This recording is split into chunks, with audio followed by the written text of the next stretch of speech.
Hi, my name is Anu Gopalakrishnan on behalf of MIIndia.com, Rock and Raga, and also as part of TIE Detroit as I am the chair for operations. I have with me Tel Ganesan, serial entrepreneur and president of TIE Detroit 2010. Hi Tel, how are you doing? Excellent. TIE has moved from being the Indus entrepreneurs to talent, ideas, and enterprise. So why the change and where did it all begin? Yes. I mean, as you know, the TIE's tagline is to foster entrepreneurship globally. When you have a global organization, we cannot be tied to Indus entrepreneurs or the Indus heritage per se. So we wanted to be more open, inclusive, and transparent organization, and that's why it's now known as talent, ideas, and enterprise, but still maintaining the Indian heritage. Right, great. Now, you attended TIE Silicon Valley's annual, much-hyped TIECon. Yes. This happened in May this Yes, year. yes. And I'm sure you have a lot of good stories to share. So why Yes. don't you talk to me about some of your experience? Yes.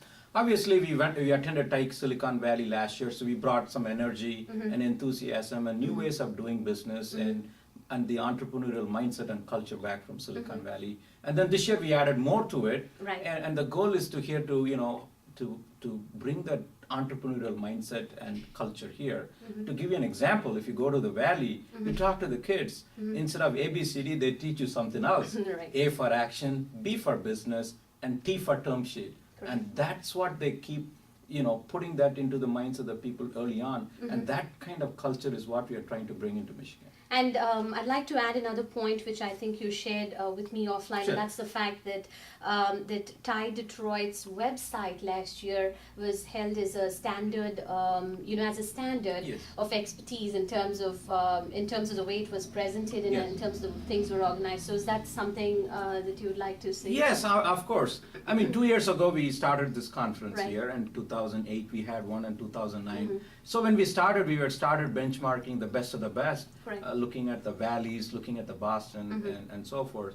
2 years later, people are looking at us. Hey, these guys have this feature in here, this in Right. there. It looking great and all that. So that's what we have grown in the last 2 years. So I'm glad that people have started benchmarking us. Another great year, another rewarding event coming up in October. So tell us something about TIECon Midwest 2009. 2009, obviously, we had a successful conference, Right. as you said. I mean, the goal of the conference was not really to have an event or a conference. It really to produce entrepreneurs, Right. and which we did. A lot of people got inspired, motivated, and start companies. There are a lot of people who got funded coming to our conference, and a lot of entrepreneurs got inspired listening to the keynotes and vertical tracks, and got the knowledge to start companies. So we were totally happy with the outcome. Our measurement is really how many new businesses are being created and how many new entrepreneurs are being created, and I think we accomplished that in the last year. Oh, cool. Now, I know we are moving from the innovative entrepreneur Yes. to a much more intriguing concept Yes. and nice theme of Business Karma 3.0. So how did this evolve? And tell us a little about the event. Yes. Business Karma 3.0 is really what goes around comes around. Right. When you do good things, Right. good things come back to you. And how do you apply that in a business context is what we are trying to do. So our message really is when you have good business ethics, good things happen to you. Right. And we are calling all successful entrepreneurs to give back. Right. When we say give back, we are not asking money from them. Right. We are asking them to give back to the knowledge, the lessons learned, to the budding entrepreneurs so they can, get the entrepreneurial thing Right. going very rapidly. And that's what this Business Karma 3.0 is all about. And what about this event? This event, I think that's what we're going to keep focusing on, and of course with the targeted networking opportunities and create, connect, and collaborate is what we're going to accomplish using the theme Business Karma 3.0. Great. Now, today's businesses need more than just a good product. And so what do you think, as an entrepreneur yourself, Yes. In these challenging times, which I think we're slowly moving out of it. So what, according to you, are the challenges that the businesses are facing today? The biggest challenge I think any business facing today is the credibility. Credibility is the key for everything. We cannot have a fly-by-night operation, so the idea is to how do you create a credible organization, and it doesn't happen overnight. It takes a lot of time and struggle to get there. Right. The idea is you don't want to be the Enron boys, you want to be a credible organization that will, stand the test of the economy for the years to come. And I think that is where the entrepreneurs ought to focus on, above and beyond creating the product and the services. Now, you started Kaiba Ventures after seeing the sheer energy and enthusiasm of the entire conference last year, as well as the whole focus that business plan competition had. Yes. So, what kind of a role does Kaiba Ventures play in TiCon 2010? The motivation for me, Anu, is that obviously being part of the TiCon system is that there are a lot of bright ideas that are sitting in the dorms of various universities, like the Mark Zuckerberg of Facebook. How do we find those people? Because none of the angels wants to invest money with them. And the VCs, they don't want even to look at them. And those people are all over the map. And then all the incubators that are out there, they only do 6 out of the 10 things to make them successful. So there is a gap in that marketplace, and that's the gap we are trying to find and fill so that we can bring out more products faster and sooner and create high growth potential companies much like the Valley.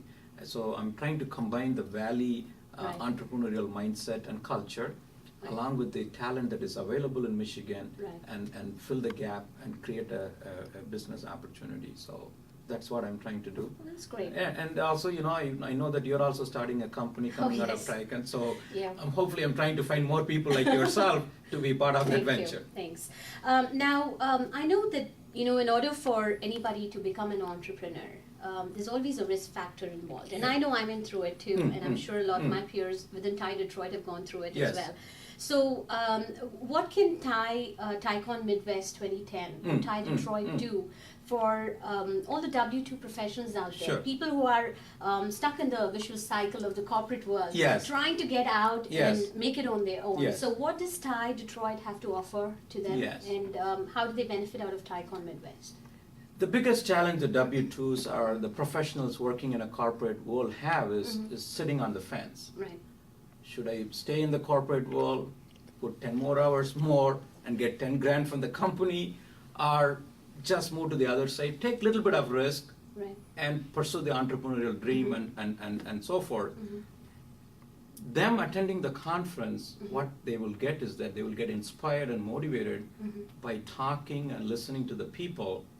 And they can also say, hey, these people were also in the same shoe like me a few years ago, and look at where they are now.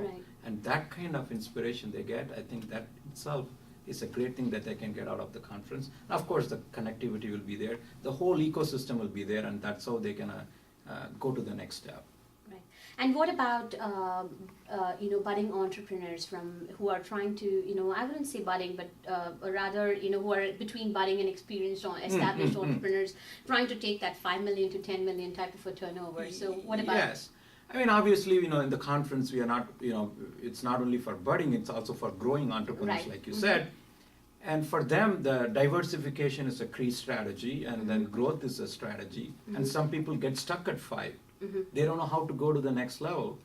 And by attending so many sessions that are focused on growth opportunities, and people can learn and see how they can diversify their portfolio or open up new lines of emerging opportunities that will be highlighted throughout the conference. In fact, most of our tracks you would see is focused on high growth potential areas. Getting exposed to these areas will open up doors and avenues for them. Great. So again, the conference website is www.ticonmidwest.org, and the event is on October 28th, which is a Thursday, and October 29th, which is a Friday. And we hope to see you there because we are all here as entrepreneurs and professionals trying to rebuild the economy in Michigan.